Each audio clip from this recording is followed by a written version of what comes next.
Assalamualaikum warahmatullahi wabarakatuh. Hai adik-adik, apa kabar? Semoga kalian selalu sehat ya, dan jangan lupa selalu jaga kesehatan. Oke, sebelumnya kakak mau memperkenalkan diri. Nama kakak Sukma Nurmawarni dari program studi S1 Pendidikan IPA Universitas Jember. Nah, pada kesempatan kali ini kita akan belajar mengenai klasifikasi pada hewan.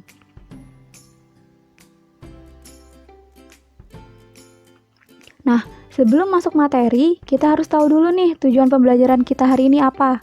Nah, tujuan pembelajaran kita pada hari ini ada dua.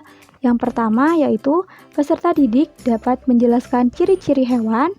Yang kedua, peserta didik dapat mengklasifikasikan hewan.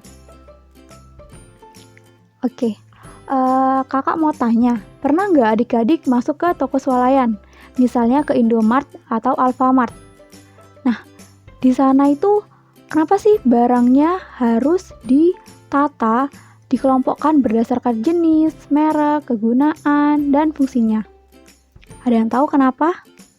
Nah, ya, jadi barang yang dijual itu dikelompokkan untuk mempermudah dalam menemukan barang yang dibutuhkan.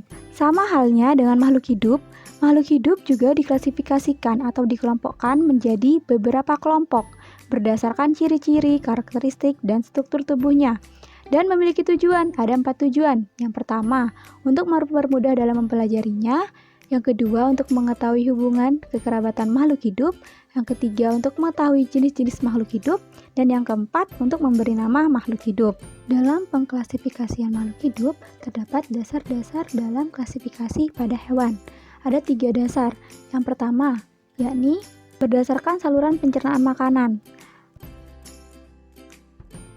Pada hewan tingkat rendah belum memiliki saluran pencernaan makanan, sedangkan pada hewan tingkat tinggi memiliki lubang mulut, saluran pencernaan, dan anus. Yang kedua yakni kerangka atau skeleton. Apakah kerangka itu ada di dalam tubuh atau di luar tubuh? Yang ketiga berdasarkan anggota gerak, apakah berkaki 2, 4, atau tidak berkaki.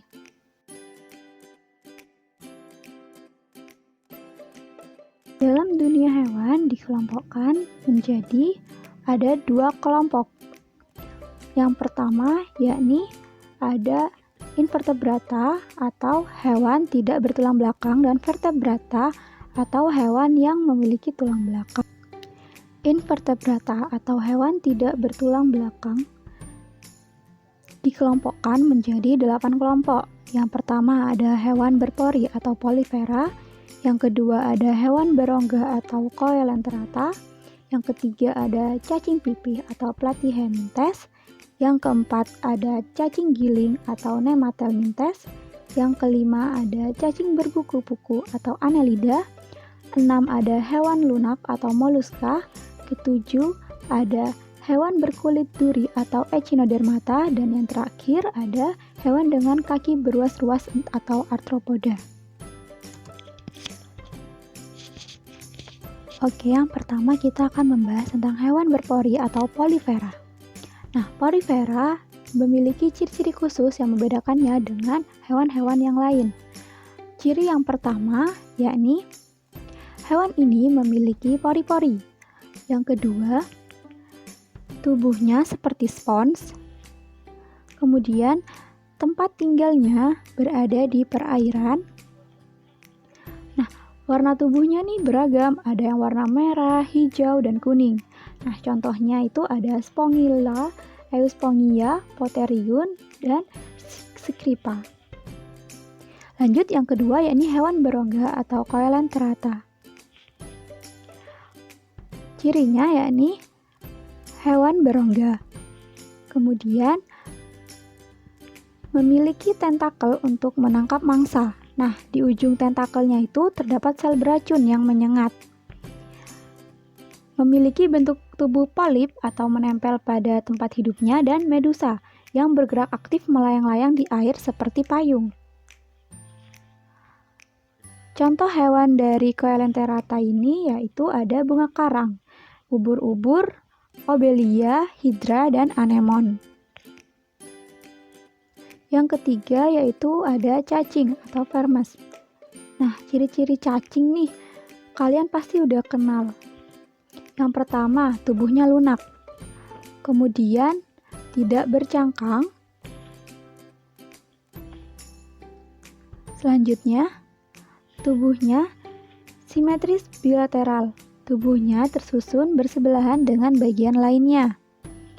Nah, berdasarkan bentuk tubuh, cacing dibagi menjadi 3. Ada cacing pipih yang berbentuk pipih, ada cacing giling yang tubuhnya bulat panjang dan tidak bersegmen, dan ada cacing gelang yang memiliki tubuh berruas-ruas. Nah, contoh cacing pipih atau Platyhelminthes itu ada cacing hati dan cacing pita. Contohnya seperti gambar di samping, bentuknya pipih seperti itu. Kemudian contoh dari cacing giling ini ada cacing perut, cacing kremi, dan cacing tambang.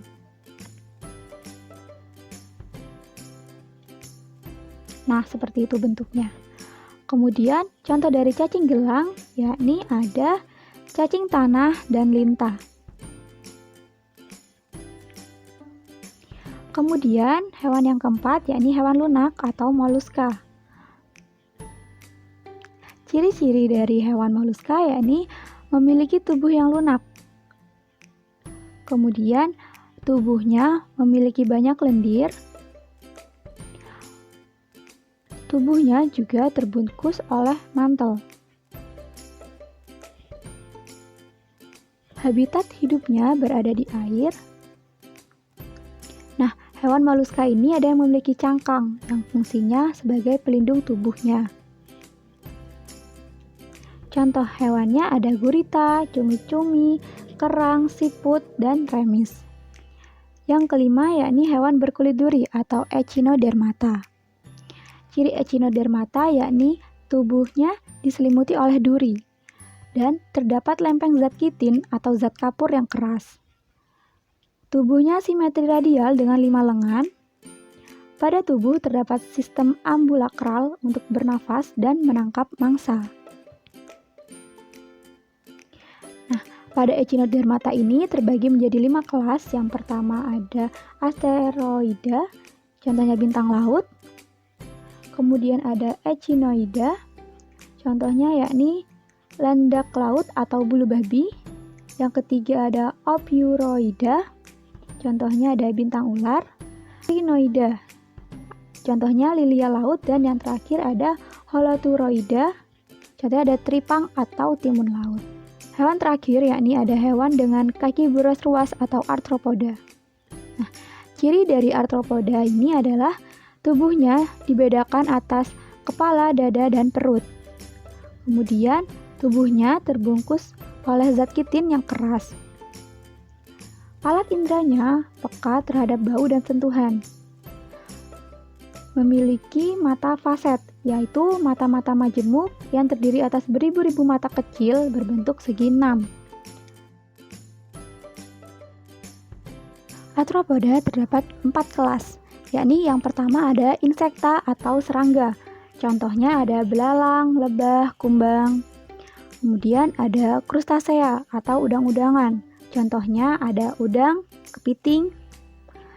Kemudian ada arachnoida. Contohnya yakni ada laba-laba, kalajengking, kutu, dan yang terakhir ada mriapoda. Contohnya ada kelabang dan kaki seribu. Selanjutnya kita akan membahas tentang vertebrata atau hewan bertulang belakang. Nah, vertebrata ini ada 5 kelompok, yakni ada Pisces, amfibi, reptil, aves, dan mamalia. Yang pertama yaitu Pisces atau ikan. Seperti yang adik-adik ketahui, ciri utamanya pasti hidupnya berada di air. Kemudian, tubuhnya berbentuk streamline atau berbentuk torpedo yang mempermudah ikan bergerak di dalam air. Memiliki rangka dalam dan rangka luar yang berupa sisik. Permukaan tubuhnya berlendir. Alat bernafasnya menggunakan sang. Alat bergeraknya berupa sirip. Nah, ikan ini ada 3, yaitu ikan bertulang rawan, dan ikan bertulang keras. Yang kedua yaitu ada amfibi.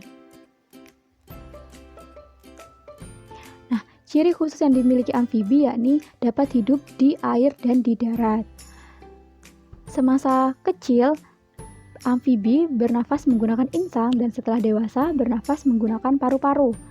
Nah, tubuhnya lembab dan berlendir. Amfibi dibagi menjadi 3, yakni ada katak, kodok, dan salamander. Hewan yang ketiga yakni ada reptil atau hewan melata. Reptil memiliki kulit yang bersisik, berasal dari zat tanduk yang berfungsi untuk melindungi tubuhnya. Kemudian pada kura-kura dan penyu memiliki pelindung tubuh yang sangat keras atau yang disebut carapax. Contohnya ada kura-kura, penyu, ular, kadal, dan buaya. Yang keempat yakni ada aves atau unggas. Ciri khasnya memiliki paruh dan tubuhnya ditutupi oleh bulu. Yang terakhir yakni ada mamalia. Mamalia memiliki ciri memiliki kelenjar susu, tubuhnya ditutupi oleh rambut, dan habitatnya di darat kecuali pada ikan paus.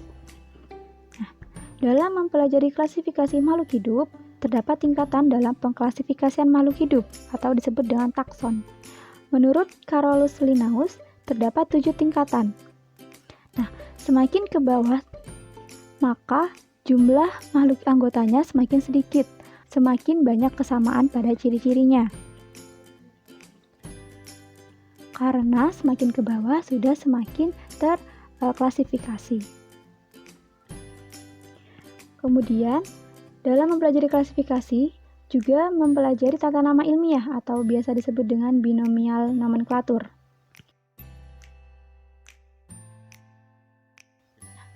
Tata nama terdiri dari 2 kata.